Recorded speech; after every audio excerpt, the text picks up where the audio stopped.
Hello friends and my dear students, welcome back to my channel Phoenix Physics. Today we are going to learn horizontal projection. What is horizontal projection? A projectile is given an initial velocity in the horizontal direction, means that kind of projection is called horizontal projection. Look at the diagram. Consider an object thrown horizontally from a height h with the initial velocity u. You know that the ball is moving in a xy plane, so it is a two-dimensional motion. So the initial velocity is resolved into two components. One is horizontal component ux and vertical component uy. Here the horizontal component, that is ux, is constant, or we can say uniform, but we have uniformly varying velocity in the vertical direction. Vertical direction, we have vertical component of velocity, that is uy. So uy varies uniformly due to acceleration gravity. You know that suppose if you throw any object, it will attract towards the earth due to earth gravitational force, right? Same way, here the vertical component of velocity varies due to acceleration of gravity. Up to this clear? Okay. Here the initial vertical velocity uy is 0. Here it increases slightly and then reach the ground. So for your better understanding, we draw one tabular column. Our assumption is initial vertical velocity is 0. That is uy is 0. Here I have horizontal component ux and vertical component uy. First one is velocity.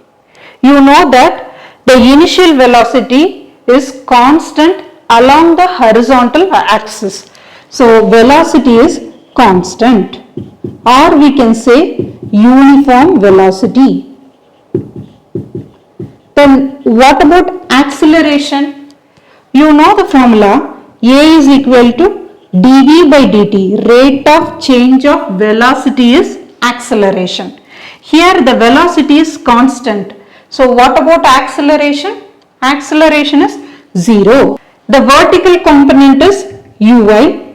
Then what about the velocity? You know that the velocity varies uniformly.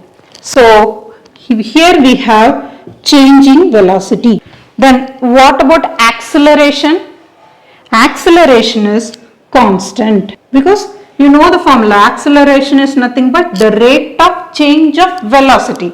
We have varying velocity, so acceleration is constant, and the value is 9.8 meter second power minus 2.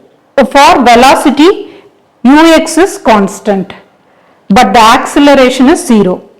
For velocity, vertical component varies, acceleration is constant, and the value is 9.8.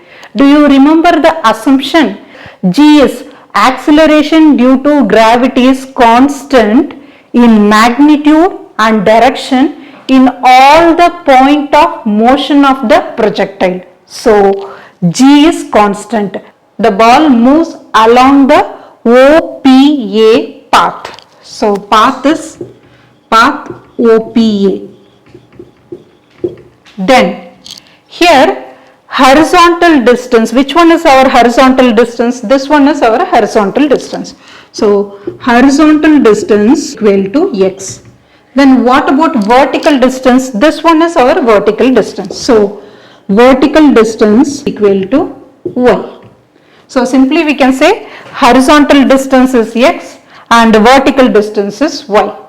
Now we are going to calculate motion along the horizontal direction. You know that three kinematic equations are there. If you want to find out the distance or height or depth, means we use second kinematic equation. What is that? S is equal to ut plus half at square. This is our second kinematic equation. Here we are going to calculate the motion along the horizontal direction. So horizontal direction means S can be written as x. So which is our horizontal distance? X is our horizontal distance. So instead of S you can substitute x. Then what about u? U is a horizontal component of velocity. So instead of u, you can substitute ux. Then what about a? A is the acceleration. Now look at the tabular column. If it is ux, horizontal component means velocity is constant, acceleration is 0. So a is 0. Substitute the value in this equation. So x is equal to uxt. This term vanishes. Now I am going to calculate t. So t is equal to x by ux. This is our first equation. Next I am going to calculate motion along the vertical direction. You know that second kinematic equation, S is equal to ut plus half at square. So this is vertical direction. So instead of S you can substitute y. Instead of u you can substitute uy. Instead of a you can substitute g. Actually this is minus g, right? Because suppose the motion is in this direction means plus y. Suppose the motion is in the downward direction means minus y. Here the object moves vertically downwards. So we have to substitute minus g instead of a. But we are taking only the positive quantity, that is a is equal to g. Why? You know that acceleration due to gravity always acts along the downward direction. So instead of minus g I am taking plus g. Substitute the values in this equation. So y is equal to uyt plus half g t square. So this is my equation. You know that initial vertical velocity is 0. So uy is 0. Then what is your equation? Y is equal to half g t square. This is my second equation. Substitute equation 1 in equation 2. So which is our equation 2? Y is equal to half gt square. This is our equation 2. So which is our equation 1? T is equal to x by ux. Substitute the value. Y is equal to half g x by ux the whole square. G by 2 ux the whole square into x square. Instead of this term we can write k x squared. What is k? K is equal to g by 2 ux square. This is the equation of parabola. Next one is time of flight. What is time of flight? The time taken by the projectile to hit the ground is called time of flight. It is denoted by the letter capital T. Here h be the height of the tower. So this is our tower. So height of the tower is h. Then what about t? T is nothing but time of flight. What is time of flight? The time taken by the projectile to hit the ground. You know that second kinematic equation is S is equal to ut plus half at square. This is our equation. Here instead of S you can substitute h. What is h? H is nothing but height of the tower.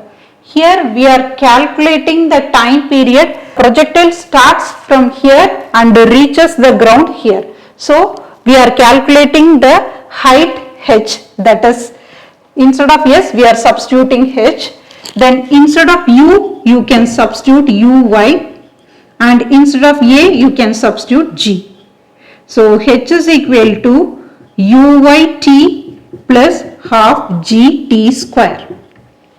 Here uy is nothing but our initial vertical velocity. You know that uy is equal to 0. Substitute the value.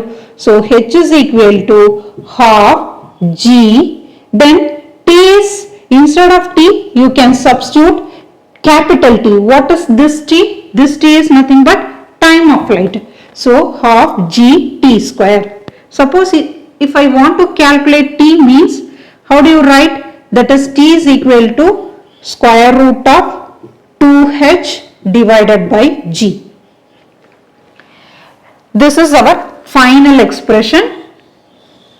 Look at this expression. Here t is directly proportional to h. So t depends on h but t independent of velocity. Here the ball moves vertically downwards like this. Here the ball is thrown with some initial velocity and hit the ground like this. Here both the ball reaches the ground at the same time. Why? Because t depends only on h, independent of the velocity. That is why two balls reach the ground at the same time. Up to this clear? Next one is horizontal range. It is denoted by the letter capital R. What is horizontal range? The distance between foot of the tower to the point where the projectile hit the ground. So you know that the second kinematic equation, S is equal to ut plus half at square. Here we are calculating horizontal range. So instead of S you can substitute x. So this is our horizontal range. The range can be denoted by the letter R. So R. So instead of S you should substitute capital R. This is nothing but x. Okay. Then instead of u you can substitute ux because we are calculating the range. Okay. Horizontal range. So we are taking horizontal component of velocity. Then horizontal component of velocity means what about acceleration? Acceleration is 0. So a is 0. Substitute the values in this equation. So r is equal to ux t. This term vanishes. So what is horizontal range?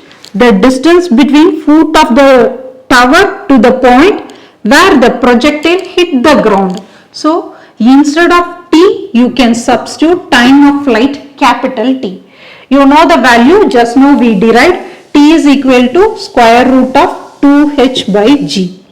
Now you substitute this t value here, that is r is equal to ux t, right? So instead of ux you can simply write u. So r is equal to u t. Then this t is nothing but time of flight, you know the value. So r is equal to u square root of 2h by g. Look at the expression. Here r is directly proportional to the height and inversely proportional to g. Here 1 by g, right? So r is directly proportional to h and inversely proportional to acceleration due to gravity. Up to this clear? Third subdivision is resultant velocity, that is velocity of projectile at any time. Here this is point P. At this point this is our velocity, this is the direction of the projectile. It is denoted by v of t. What is v of t? The velocity at any instant time, that is v of t. Okay, so this v of t resolved into two components, one is vx, another one is vy.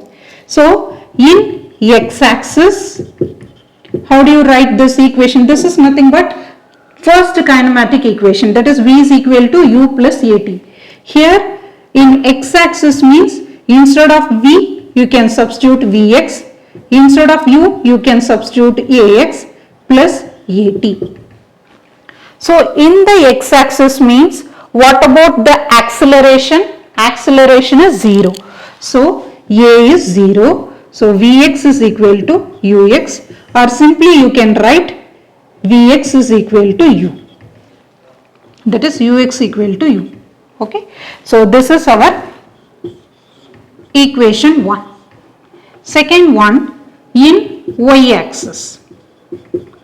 How do you write Vy? Vy is equal to uy plus ayt. Right? Here, what is uy? Uy is initial vertical velocity. So uy is equal to 0. And ay is nothing but g. Okay? Because g is constant in magnitude and direction. So ay is equal to g. Vy is equal to gt. This is our equation 2. Now, how do you write velocity in terms of vector component? That is, v can be written as vx I vector plus vy j vector. Right? You know what is vx and vy. Substitute the values. So vx means you can write u I vector plus gt j vector. This is our velocity. How do you find out the speed?